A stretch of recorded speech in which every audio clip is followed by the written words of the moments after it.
Before we dive in, drop a comment and let us know where you are watching from. We'd love to hear from you. If you enjoy true crime stories like this, be sure to like the video, subscribe, turn on the notification bell, and share it with someone who'd love it too.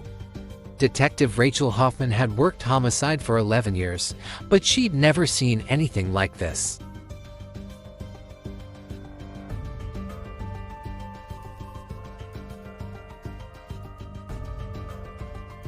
The FBI called him organized and methodical. Hoffman called him untouchable. Victim number 5 was Emily Vasquez, 29, a graphic designer missing for 3 days. Her body was found in an abandoned warehouse in November 2009. Same signature cut, same dead end. And then, nothing. The killing stopped. The task force was disbanded. Files were boxed up and forgotten. Portland tried to move on.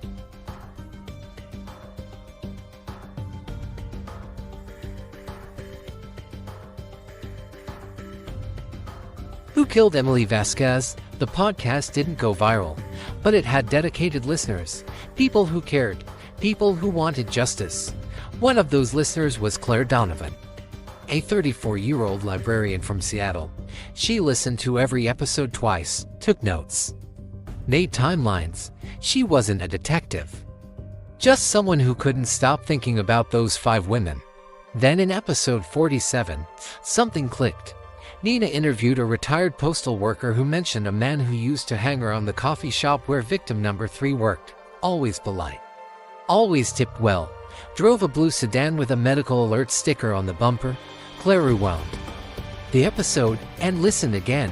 Medical alert sticker, blue sedan. She opened her notes. Victim number 2, Allison Park, had been a nurse.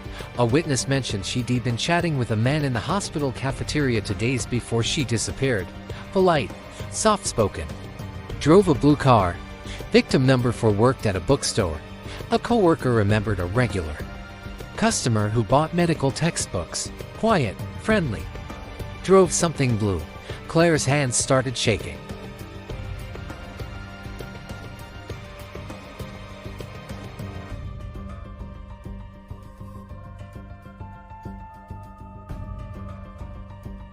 What if the killer had access to medical information? Someone who could see when these women were vulnerable, when they'd be alone. They contacted retired Detective Hoffman. She was skeptical at first, but when Nina showed her what Claire had found, something shifted. They requested records from hospitals, pharmacies, medical supply companies. Cross-referenced employees in the Portland area between 2007 and 2009. 4 months later, they found him, Aaron Pelletier, 46 years old. Medical equipment technician with access to patient files, appointment schedules, home addresses, polite, professional, forgettable, and he drove a blue sedan with a medical alert sticker. When they pulled his work logs, the pattern was undeniable. He'd been at the hospital where Allison worked the week she vanished. He'd serviced equipment at Margaret's clinic. He delivered supplies near Hannah's bookstore. They brought him in. He was calm, cooperative, confused, answered every question with the same measured tone. They searched his house, his car, his storage unit. Nothing. But DNA technology had advanced since 2009. They retested evidence from victim number 3 that had been frozen for over a decade. 3 weeks later, partial DNA match, Aaron Pelletier. They arrested him on Valentine's Day 2020. The trial took 8 months. On October 9, 2020, he was found guilty of 5 counts of first-degree murder, life without parole. Nina gave a statement outside the courthouse, thanking the detectives, prosecutors, and Claire, the librarian who'd listened when no one else was paying attention. The case was closed. Portland could finally breathe. 3 months later, hikers found a body in the woods outside Eugene. 90 miles south, female, late 20s, professional. Behind her left ear was a small, deliberate cut. Time of death, 2 weeks after Aaron Pelletier's conviction. While he was locked in maximum security, someone else had continued his work. Detective Hoffman stood in the rain staring down at the body and realized the nightmare wasn't over. It had only just begun. If you think this story was intense, you're not ready for the next one. Hit subscribe so you don't miss it. Aaron Pelletier had been behind bars for 3 months when they found the sixth body. Same signature cut. Same victim profile. Same methodical precision. Which meant one of two things. Either they'd locked up an innocent man, or the real nightmare was just beginning. Before we continue, drop a comment and let us know what you think happened. Do you believe Aaron was working alone? If you're loving this series, hit that like button, subscribe, turn on notifications, and share this with someone who needs to hear what happens next. Detective Rachel Hoffman stood over the body in the woods outside Eugene, her mind racing through impossible scenarios. The medical examiner confirmed it. Death occurred on November 3, 2020. Aaron Pelletier had been in a maximum security cell since February. There were cameras on him 24/7. He hadn't made a single phone call, hadn't sent a single letter. He was completely isolated. So who killed Sarah Chen? Sarah was 28. A dental hygienist from Eugene. She'd been missing for 5 days before the hikers found her. No witnesses, no security footage.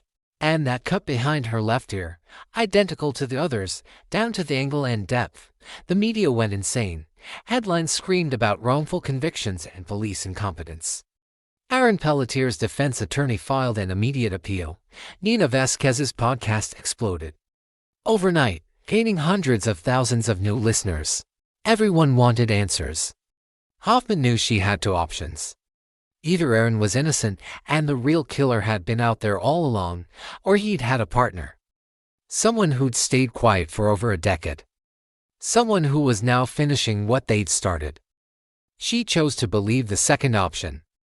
She had to. Claire Donovan, the librarian who'd helped crack the original case, volunteered to help again. This time Nina brought her to Portland. They set up in Hoffman's living room, covering the walls with photos, timelines, and maps.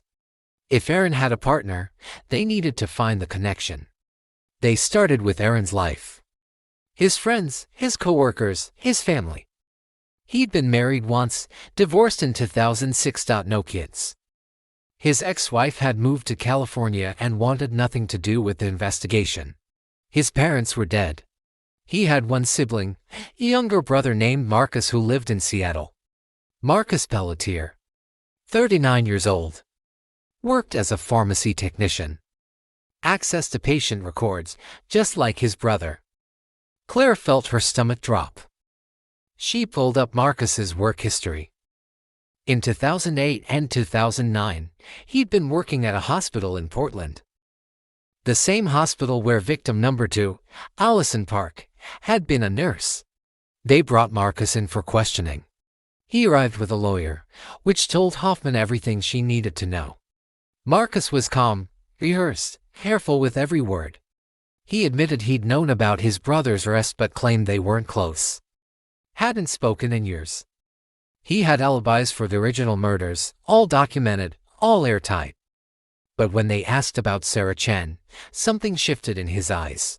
Marcus claimed he'd been home alone the night Sarah disappeared. No witnesses.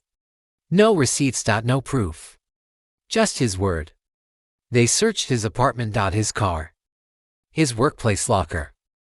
And in the trunk of his vehicle, wrapped in plastic beneath the spare tire, they found a medical scalpel. The same type used in the signature cuts. Marcus was arrested on November 18, 2020. But here's where it got strange. When they processed the scalpel, there was no blood. No DNA. It was clean, almost brand new. Like it had never been used. Claire couldn't shake the feeling that something was wrong. She went back through the evidence from Sarah Chen's murder. The cut behind her ear had been made with precision, but the medical examiner noted something different. It was slightly deeper than the others. The angle was off by a few degrees. She called Hoffman at 2 in the morning. What if Marcus wasn't the partner? What if he was being framed? Hoffman didn't want to hear it. They had the scalpel. They had motive. They had opportunity. But Claire kept pushing. She asked one question that changed everything. If Marcus and Aaron were working together, why would Marcus use a different technique? Why would he risk leaving a signature that didn't match? Hoffman pulled the files from all 6 murders and laid them side by side. The first 5 cuts were identical, perfect mirrors of each other. But Sarah Chen's cut was different. Not by much, but enough. Which meant someone else had made it. Someone who knew about the signature but couldn't replicate it perfectly. Someone who wanted them to think it was Aaron's partner. They released Marcus Pelletier 48 hours later. Insufficient evidence. And that's when Hoffman realized the horrifying truth. Someone had been studying these murders. Someone had been waiting for Aaron to get caught.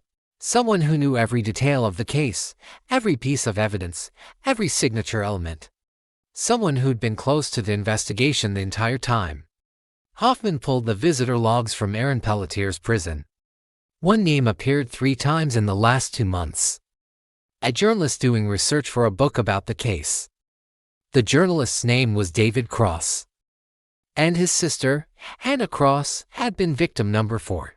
He'd been to Aaron's trial every single day. Sitting in the back row. Taking notes, watching, learning. They found his apartment empty. His phone disconnected. His car abandoned at Portland International Airport. And in his trash can, they found a crumpled receipt from a hardware store in Eugene. Dated November 2, 2020. One day before Sarah Chen disappeared. The purchase. A set of medical scalpels. David Cross had killed Sarah Chen to prove his sister's murderer was still out there, to expose the system that he believed had failed her, and now he was gone. Vanished into a country of 330 million people. Hoffman stood in the empty apartment and knew with absolute certainty that he would kill again. Not because he was a serial killer, but because he believed he was serving justice.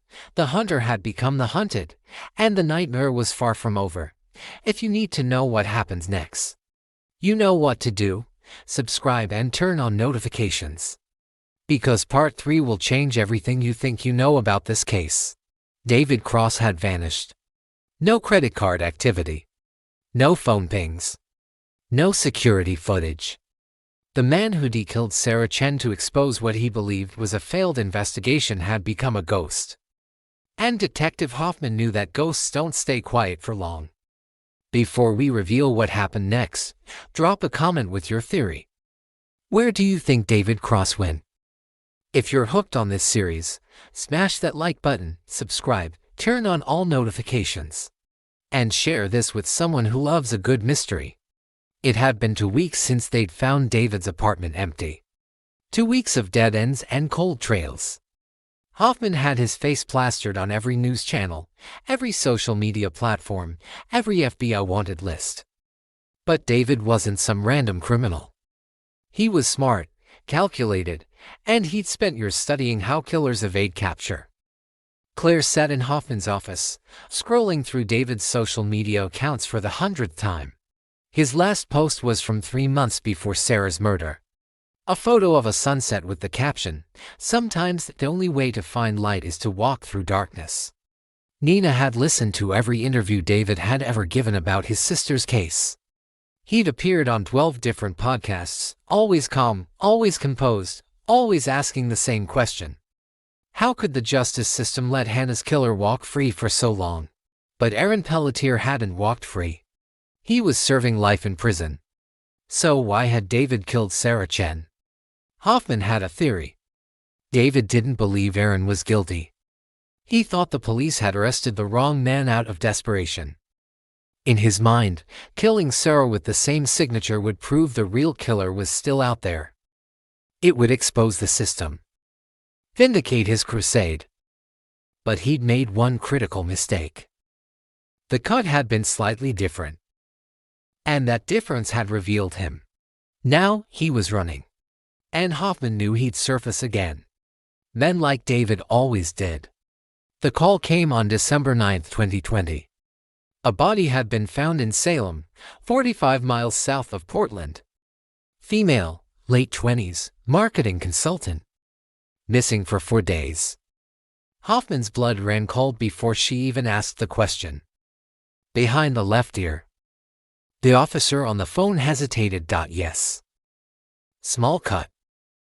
Same signature.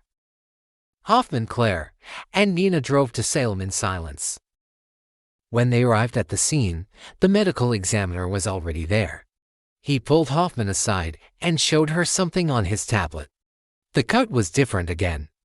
Deeper than Sarah Chen's, but still not matching the original 5. This wasn't David Cross trying to replicate Aaron's signature. This was David perfecting it. He was practicing, learning, evolving. They found his manifesto 2 days later, posted on an anonymous blog at 3 in the morning.